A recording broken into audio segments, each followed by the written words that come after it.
Coming up on America's Forum, her son served with Chris Kyle and made the ultimate sacrifice. While she supports the film American Sniper, Debbie Lee joins us to correct the cinematic record. From seals on screen to a seal in Congress, Ryan Zinke represents Montana, but are his constituents in Big Sky country ready for the astronomical spending increases the president proposes? We'll find out. And if headlines give you headaches, we've got the best medicine, some comedy from last night. Stay with us.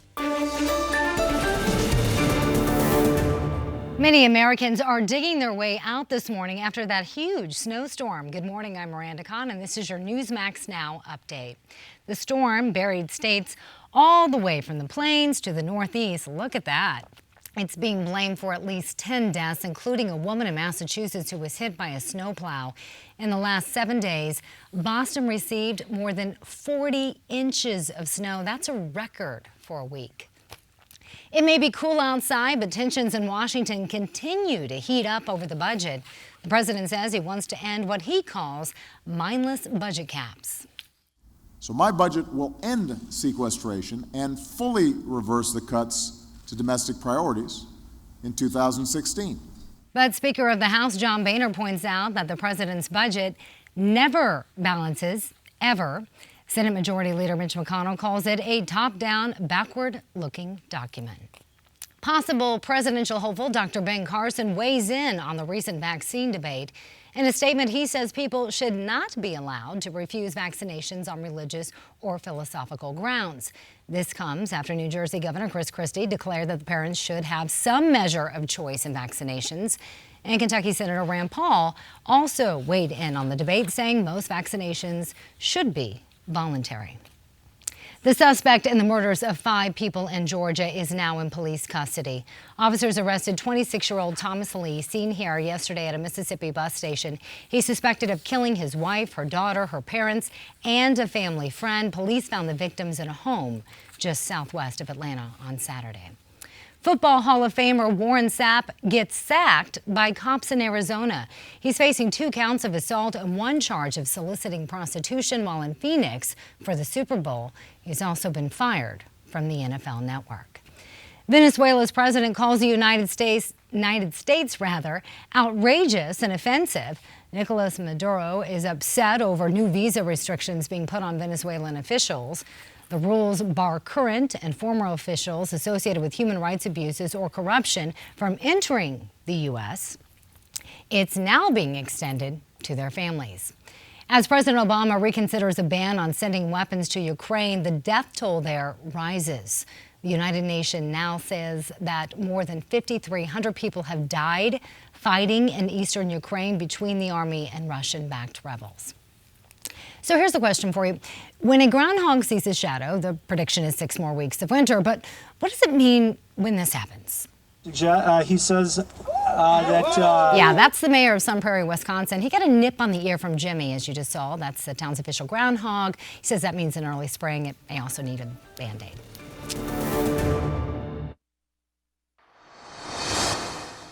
Welcome into America's Forum on this Tuesday morning. The movie American Sniper is a huge box office hit, but does it tell the true story of all involved? Let's go in depth.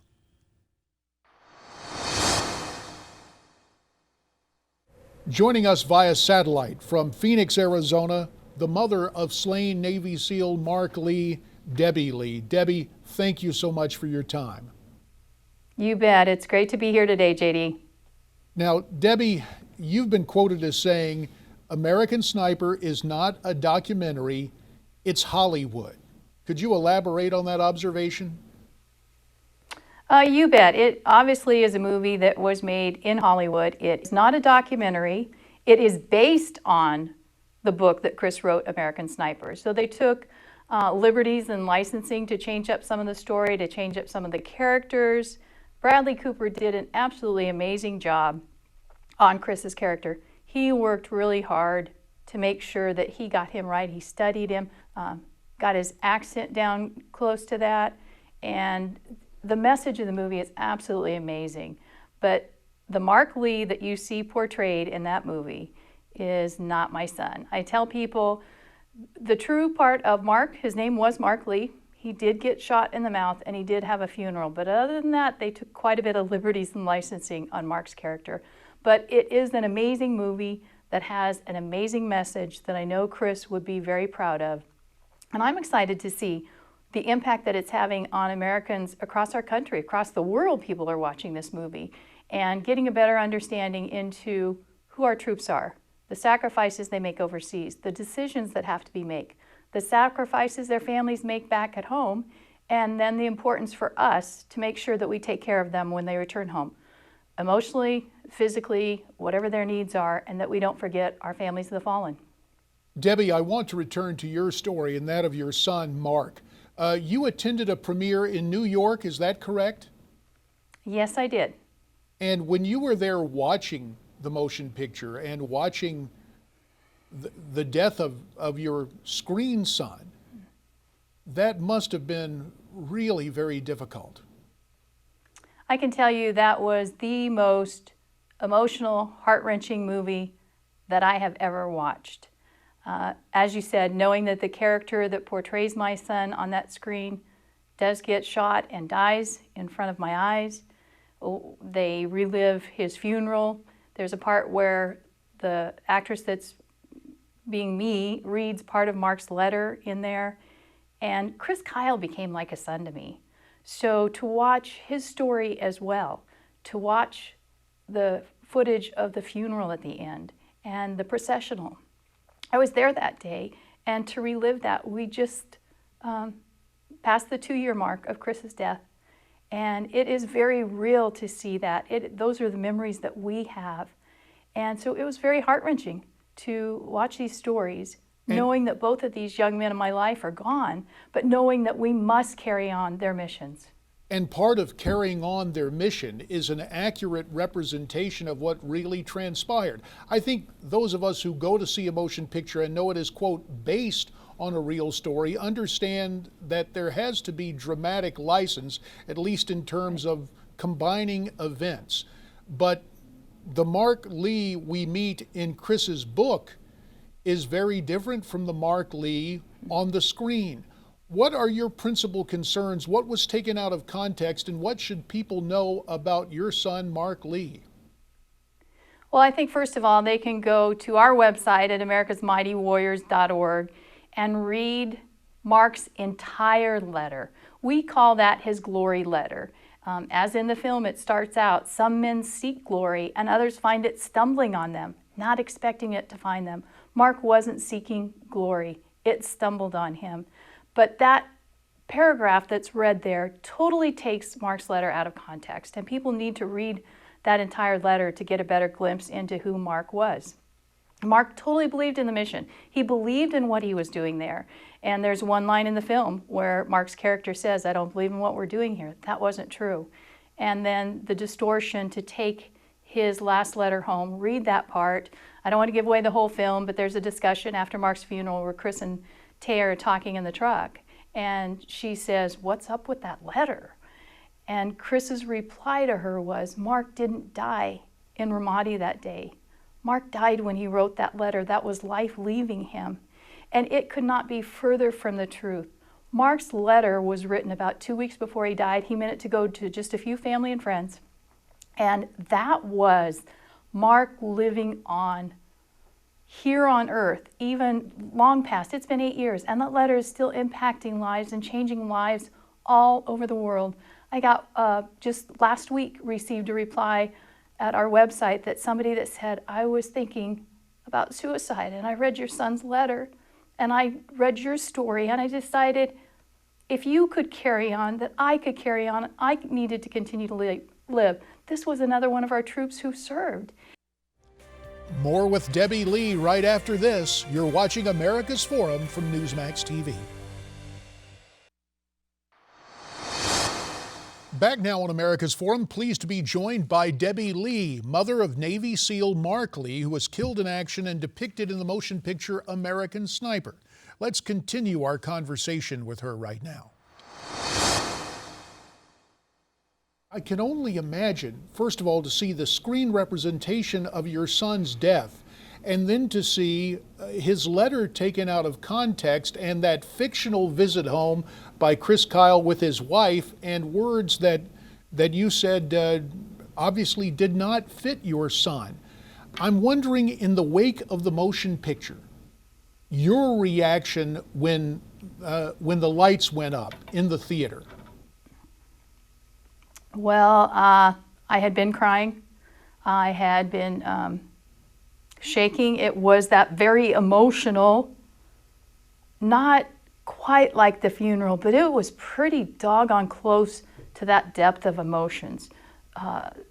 The pain, the intense grief, again, reliving some of that.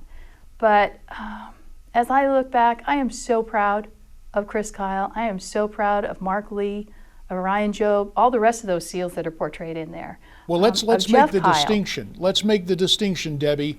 You're proud of the service of your son, Mark Lee, proud of Chris Kyle, proud of the SEALs. You've become really the SEAL mom nationwide. But I would have to imagine that you're less proud of the screenplay and perhaps even Mr. Eastwood's direction. When you look at it now and you've had some time to think about it, I know this may be a strong term, but in the military we're familiar with fratricide, friendly fire. In this motion picture, was this a film version of fratricide, at least in a portion of the memory of Mark Lee? Well, it definitely felt like an attack on Mark, to us who knew the real Mark, who knew him, who knew his story. Again, this is Chris Kyle's story. But and people have said that part of Clint Eastwood's style is when there's a hero in a movie that they really lift him up and push everybody around him down to make him look even bigger than life. Chris didn't need to be made bigger than life. He was a real hero. It doesn't get any better than that. But he was surrounded by amazing warriors and heroes who it wouldn't have changed in any of the movie to be able to share, the real parts of that. And it is heart-wrenching to see that. I don't know, what was changed because of direction, what was changed because of screenwriting, but I do want people to know that wasn't the real Mark. That Mark that you saw portrayed on the screen was not who my son was. It was not his character. It was not his heroic actions. The day he died, he stood out in the direct line of fire 3 different times that day, willingly gave his life to save his teammates and give the gift of life to them. And that wasn't shown on that screen. And maybe one day we will have a movie that will be Mark's story, that will show the real Mark, who he was, the real warrior. But in the meantime, we have this movie, and I still would encourage people to go see it. The purpose of that movie is fulfilled in the message that comes across. And I see the lives that continue to be changed when people watch this movie, when they have their eyes opened into the sacrifices that are made for you and for me and for the freedoms that we enjoy every day. And life's never been easy on me. I've had a lot of trials and things I've had to go through. So for me, this is just another way to keep me in the fight, to keep sharing Mark's story, who he was, what he was like, his story, keep that alive, his memory. And so I guess I've kind of got my work cut out for me. And with the 30 seconds that remain, Debbie Lee, would you tell us more about your website and your organization, America's Mighty Warriors?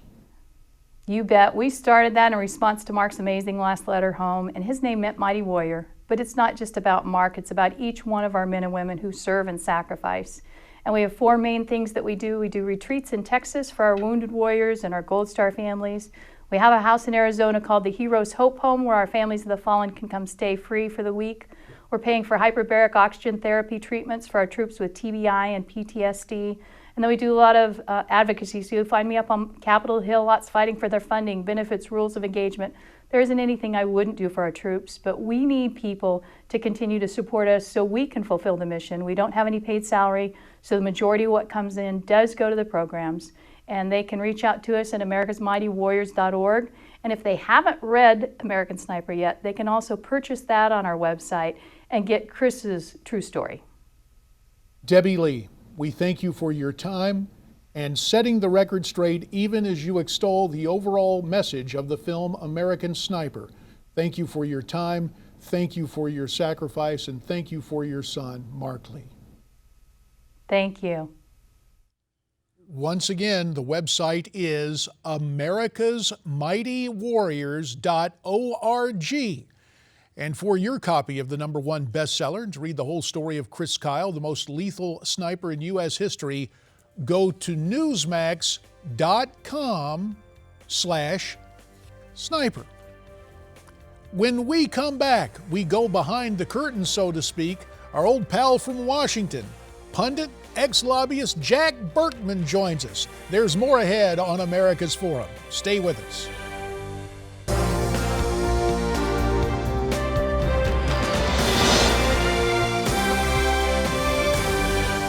I'm not arguing vaccines are a bad idea. I think they're a good thing. But I think the parents should have some input. The state doesn't own your children. Parents own the children, and it is an issue of freedom. Physician and Kentucky Senator Rand Paul right there alongside Miranda Kahn. J.D. Hayworth back with you now on America's Forum. Miranda, you made mention of it in your Newsmax Now update, the vaccination debate picking up steam, especially with the recent outbreak of measles. Yeah, and as you just heard, the debate seems to have taken a political turn. We just heard from Senator Rand Paul and his views on vaccinations, but he's not the only one chiming in following his comments. Hillary Clinton took to Twitter with this to say. She says, the science is clear, the earth is round, the sky is blue, and vaccines work.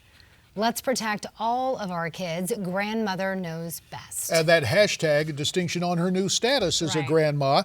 Joining us now, the guy with the same status. He's the host of Behind the Curtain, a conservative strategist. I think I can even say at one point he was a lobbyist. More on the story. Calling in our pal, Jack Berkman from Newsmax, JD, Washington. Pleasure, my friend. Well, I'm Pleasure. a How's recovering everything? congressman. We just have to lay it all out there on the table, pal. How do you see this debate playing out, Jack? Oh, I think, JD, this is part and parcel. It's one more way in which liberals want to grow out the state. They want to grow out the healthcare bureaucracy. Someday they're going to have required blood tests for everybody, maybe in the name of AIDS or something like that. God knows what they'll do.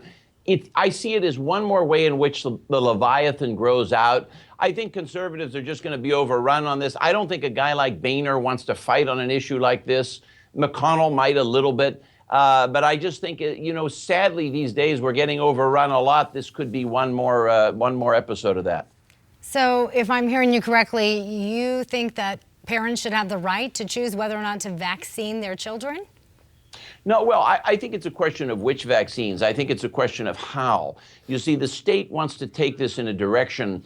People want this to go in a direction where there are many vaccines. They want to have a vaccine for everything. But you see what this is? This is one more facet of state control. This is the health. Let's talk about the measles outbreak that's going on right now.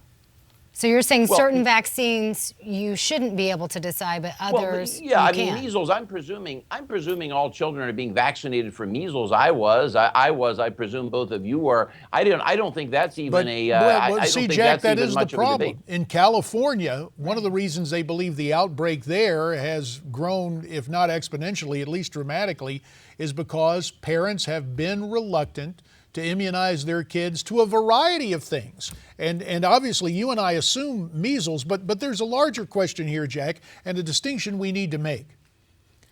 Yes, we have certain individual rights. With rights come responsibilities. And if science has developed vaccines that are truly required for something like measles we thought was eradicated here years ago, with the right, does there not also come a responsibility for immunization? No question, JD. For something like measles, that's very basic. I wouldn't argue that at all. I think you're 100% correct. I don't think any sensible person would argue that. What I'm talking about are those things on the fringe. I mean, all kinds of, they will want to give all kinds of vaccines to children for, mental conditions. I mean, anything you can think of. You'll see a long litany of vaccines coming into play. Those are the things we need to watch for. I just think we need to watch the growth of the health bureaucracy, because the health bureaucracy is really the core of the Leviathan. It looks innocuous, but it's not innocuous. So, Jack, what do you think about Rand Paul's comments, Hillary Clinton, Governor Chris Christie? What are your thoughts on that? Well, Rand Paul, I think largely, I think he echoes my view. I mean, I think he's concerned. I think he's as a libertarian. He's a strong libertarian, maybe the leading libertarian in the country. I think generally he shares my view. I think if you break it right down, he shares my view. I think Hillary Clinton, I mean, again, on measles, I don't think there's any issue with something on measles. I'm talking about things that are much broader on the perimeter. I mean, let's think of it. But that's not what Senator Rand Paul was saying. Well, no, no, maybe I have a misunderstanding. No, he's saying he believes vaccinations are a good idea, but he wasn't specifying which ones you should use it for and which ones you shouldn't. He was saying that parents reserve that right. That is what he's saying. He's taking that more libertarian kind of view. Yes, and I think parents should reserve the right, of course. And I don't think there's any substantive agreement. What I'm concerned about is the state stepping in and mandating a whole new range of vaccines for children that they really don't need. And what I'm suggesting is that's what's coming. That's what's coming. I think that's the future. I think that's dangerous. Sure, for measles, I don't see we have no substantive debate with any of this, but I think what's coming is very dangerous because I think you will see more and more vaccines. For instance, they'll say, well, why don't we vaccinate children against this form of mental illness? Or why not vaccinate children against some form of ADD or something like that? Well, we're getting into the realm of speculation instead of what has gone on before. Perhaps a more appropriate example is the Gardasil debate that went on in Texas involving adolescent females having some sort of inoculation. I believe the notion was it would prevent a certain virus that might lead to cervical cancer. HPV, I believe it is, right? HPV, right. HPV, human papilloma virus, I believe. So Governor Perry moved very aggressively to move into the realm of immunizing, and that became a real political hotbed, almost a preview of what we're seeing play out right now on the political stage with the looming presidential debate and presidential campaign. Parents should have the choice with something like that. I think what you have to do, you can't have the state force you. That has nothing to do with some kind of epidemic. It's not like measles. The parent has to have a choice in a situation like that. It's not for the state. It's not for government to come in and impose that, force that by law. But Jack, who draws the line? Who draws the line? Who deciphers what the state should decide and what the parents should decide? Well, that's why we have legislatures. The Texas state legislature, the Congress of the United States, that's why we have elected representatives, folks like JD. They have to come in and draw those lines. What I'm suggesting is we have to be very, very careful, very, very careful. Something like measles or mumps, that's something that affects a broad variety of people. Sure, you have to require that a child be immunized because if that child gets sick, that can affect other children. Something like papilloma, that's just going to affect that child. You have to let that child's family make the choice on something like that. I'm just very cautious. See, a lot of things appear innocuous, but slowly over time, it's a very insidious way of growing out the power of government. And it's a very, very dangerous. I've been watching. And on that note, Jack, we're going to ask you to stay with us. On the other side, we're going to have Ryan Zinke, the former Navy SEAL, the freshman member of Congress from Montana, to talk budget numbers. America's Forum is back right after this Newsmax Now update.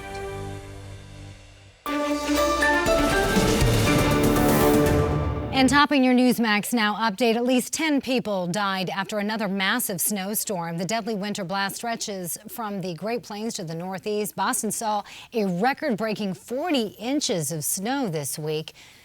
Dr. Ben Carson weighs in on the growing vaccine debate. He believes people should not be allowed to refuse vaccinations on religious or philosophical grounds. And the NFL Network fires analyst Warren Sapp. This after Phoenix police arrested the Hall of Famer for assault and solicitation of prostitution following the Super Bowl. He says that... Man, take a look. Did you see it? Ouch.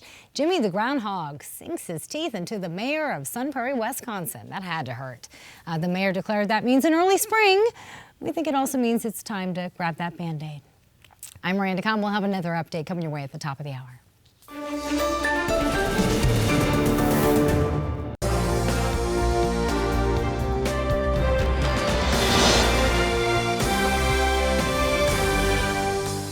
America can't afford being short-sighted. and I'm not going to allow it. The budget I've sent to Congress today is fully paid for through a combination of smart spending cuts and tax reforms. Well, that could be a matter for debate. I think it is. The president yesterday at the Department of Homeland Security with Miranda Kahn, J.D. Hayworth, rejoined from Washington by our friend Jack Berkman. And also with us, someone else who not only has to take a look at the budgetary process, ends up voting on it. Ryan Zinke is a freshman member of Congress from Montana. He's a member of the House Armed Services Committee and a former Navy SEAL. It's so good to have you today, Ryan. Thanks for your view from the Hill. I would imagine you have a very different concept of what the budget should be than President Obama. Well, distinctly different. I just see it as another tax and spend. You can't ignore an $18 trillion debt, and you can't think we're going to pull out by, again, more taxes. And I don't see anything in there that looks at a balanced budget in the future, out 5 or 10 years even. So I think it's a non-starter with the GOP. Was there anything? Yeah, so sorry. I'm sorry. I would just say you got to remember that we've just had massive tax increases. I mean, Obama raised the top bracket from 32.5% to 39.5%. You've just had a 7% tax increase only a few years ago. Now he's coming back with massive new tax increases. One thing, JD and Miranda, I think the president's got to understand that he doesn't understand is that the only people with any capacity to create jobs are basically the top bracket, maybe the top 2 brackets, but that's about it. And by soaking this constant stupid soak the rich philosophy, all you do is kill the American jobs engine. And I think that's what we're doing. Well, let's turn to Ryan, since he's a guy who's going to vote on a budget proposal, and he's there on the Armed Services Committee. The president was kind of setting himself up, saying he was the defender of national security and he wasn't going to let Republicans get in the way. You've worn the uniform as a SEAL. Do you have concerns about where we're headed in terms of defense spending, Ryan? Well, I do. And, I think the core of it is we're drowning in our own bureaucracy and red tape. I mean, every department, I think, is top-heavy. And sequestration, if you gave the military flexibility, where you empowered combatant commanders, powered fleet commanders, we got to take a small dip, you prioritize, the military could do it. But when they're told this is exactly where you're going to cut, you give them no flexibility. So, I think we're all concerned about defense because we're not spending things that involve war fighting. Look, I'm a former commander, but I'm also a father. My daughter's a Navy diver. My son-in-law's a Navy SEAL. I want to make sure that we put our troops in harm's way. We give them the right equipment, the best leadership, and the rules of engagement to win decisively on the field of battle. And under this administration, we're falling far short of that. I'm concerned, guys. I have a little bit of a concern. I'll take you behind the curtain here. Some of the things we've covered on the radio show. Obama has very cleverly reached out. This has about a 5%, 4.5%, 5%, however you score it, increase in defense spending. A lot of Republicans are going to like that. I'm a little bit worried about John Boehner, our friend that tends to, from time to time, sell out conservative values. And I'm very concerned that what could happen here is Boehner may see an opportunity for a win-win where he can have a big PR hit for himself, and he may go along with some of these tax increases. That scares me because he may not be able to resist the lure of that increase in defense spending. Boehner has sold out conservative values before. He might do it again. Keep your eye on how that evolves. Well, now, Jack, I got to tell you, as a recovering member of Congress, whatever arguments I have with John Boehner, I don't think he's going to go that way. Ryan, you're now a member of Congress. Give us, through the powers of observation, intelligence from the Hill with about 30 seconds. Do you think you guys will go for any sort of tax increase? I don't think this Congress has a taste for anything that even remotely smells of a tax increase. I think we're looking at a balanced budget. And that's what we were sent to Congress to do, roll up the sleeves, and let's look at the $18 trillion debt. We're not going to cut our way out of it. We're not going to spend our way out of it. We need to grow the economy and get government, the anchor, off the backs of small businesses. But I don't think there will be any tax increases. I just don't see that happening in this Congress. Fair enough. We'll leave it right there. Ryan Zinke, stay right where you are. Congressman Zinke, we should say. Miranda's got some questions, and when we come back, we're going to talk about American Sniper, our earlier interview with Debbie Lee, and what it's like to be a SEAL. Congressman Ryan Zinke with more. Also, Jack Berkman ahead. Stay tuned.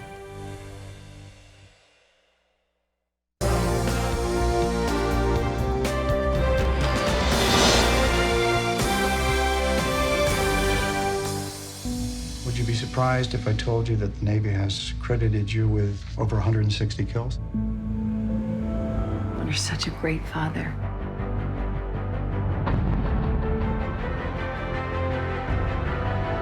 I'm willing to meet my creator and answer for every shot that I took.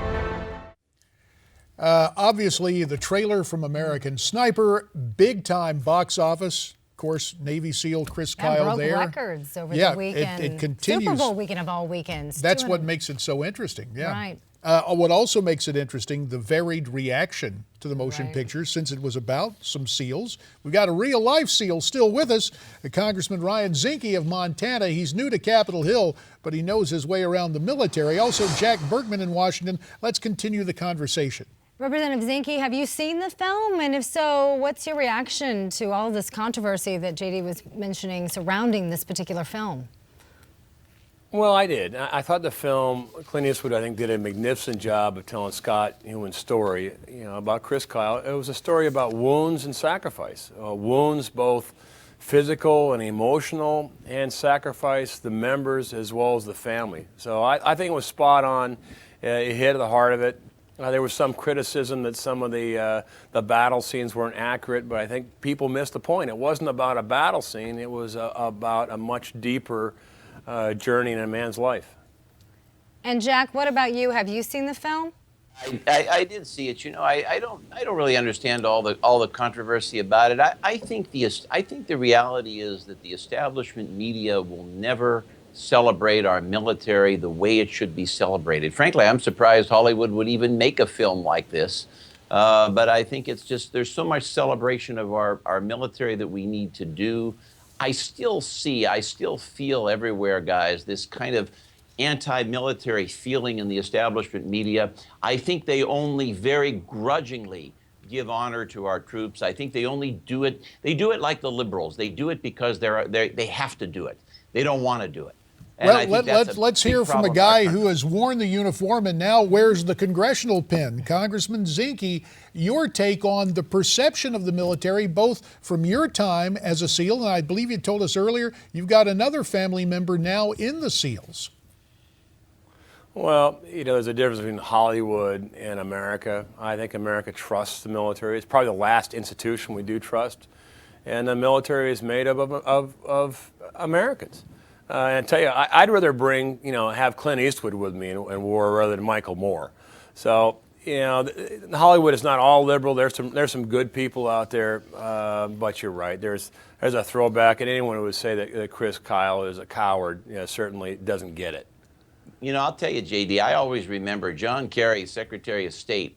I'll give you a perfect example of what I'm talking about. He said, remember about 4 or 5 years ago, he made the comment, well, people only end up in the military. They'd be flipping burgers. That's the only reason they go into the military. Now, he's a liberal, so the media lets him do an apology and get away with that. But you see how these liberals think. You see how the liberal establishment thinks about the military. That's how they all think. That's how people like Nancy Pelosi think. They look down on the military. But they cover this up. Now, today, they're smart enough not to make comments like that, and the world has changed. But that's that kind of comment that's how people think. Let's again just ask Congressman Zinke. I don't know if you've met Nancy Pelosi, but the fundamental difference of opinion. 30 seconds left, Ryan. What's the biggest lesson you've learned so far in Congress? The bureaucracy is killing us. When we look at what's happening, we're too top-heavy across, the board at everything, and it's fixable. We're America. One administration is not going to destroy America, but we have to defend the Constitution, and there's going to be probably a throwdown. And the throwdown is going to be, I think, over amnesty, but at the deeper issues of the Constitution. And there's some things that are non-negotiable. and the Constitution is one of them, and Congress is going to stand. I'm absolutely confident of it. And on that note, we thank you very much, Congressman Ryan Zinke, for making the way down from the Hill with your view from the Hill. Also to our friend Jack Bergman. And for your copy of the #1 bestseller, to read the whole story of Chris Kyle, the most lethal sniper in U.S. history, go to newsmax.com/sniper. America's Forum continues right after this on Newsmax TV.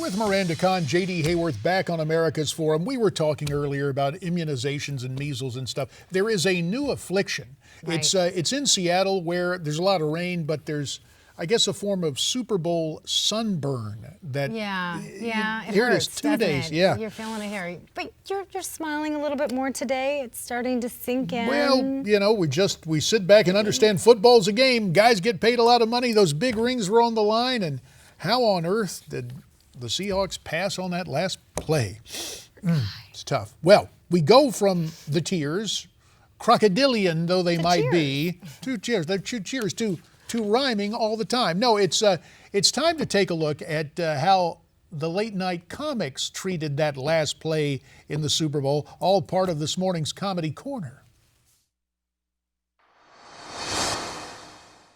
An amazing Super Bowl last evening. The New England Patriots and the Seattle Seahawks both defeated the Seattle Seahawks.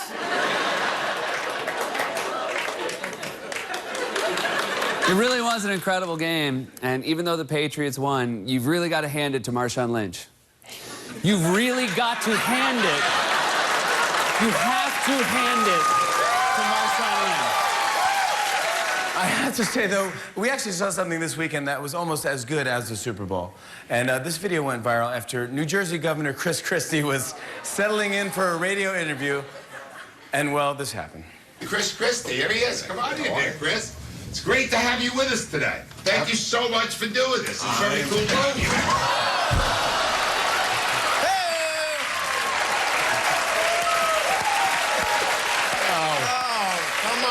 Not a good moment for the governor. Not a good moment for the governor or anyone playing Jenga in China. Measles outbreak is spreading. Have you read that? Yeah. Health officials are saying the number of measles cases that originated at Disneyland continues to grow. Yeah. Which is why this year, after the game, the Super Bowl MVP is going to shout, "No friggin' way am I going to Disneyland." No friggin' way. No friggin' way! Did you catch Katy Perry's halftime show? I loved it. It was a big hit, but I think the real star was one of the backup dancers. I don't know if you saw this on the internet. Check out the guy, check out the guy in the shark costume on the left. I'm not sure he actually knew the dance at all. Wow.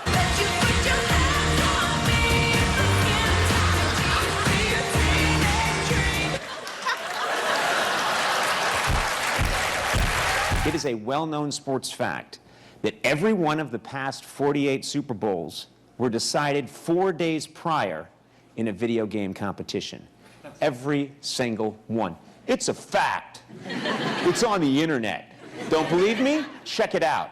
There was the time Marshall Faulk battled against Eddie George in GoldenEye on the Nintendo 64. There was the epic Donkey Kong battle between Lawrence Taylor and John Elway. And the historic matchup between Terry Bradshaw and Roger Staubach at Fonzie Pinball in '76. Yeah. But seriously, the thing of it is, because this time of year everybody is sick and tired of winter, and we've really had us a good old-fashioned winter here. And but let's check now scientifically and see whether we're going to have winter for another 6 weeks. Here, take a look at this report. It's great to have you with us today. Thank you so much for doing this. It's very cool knowing you.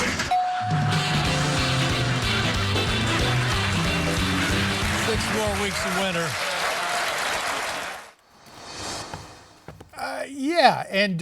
We were treated not once but twice in different contexts to Governor Christie going into the WIP radio studio and having trouble with the chair. And the thing was, I'm no Grace either. I'm constantly falling and tripping all over myself. So I feel bad for him, especially to have it on video. See, you just have to understand when you're in the public eye, and what really prompted that, the guys at WIP, Philadelphia, the Eagles, and then to have Governor Christie, you know, part of South Jersey, they root for the Eagles, they root for Philly. But there's Governor Christie hanging out with the Cowboys, so if they have embarrassing video, they release it. That's the lesson for all public figures, including recovering congressmen. Hour 2 of America's Forum is next.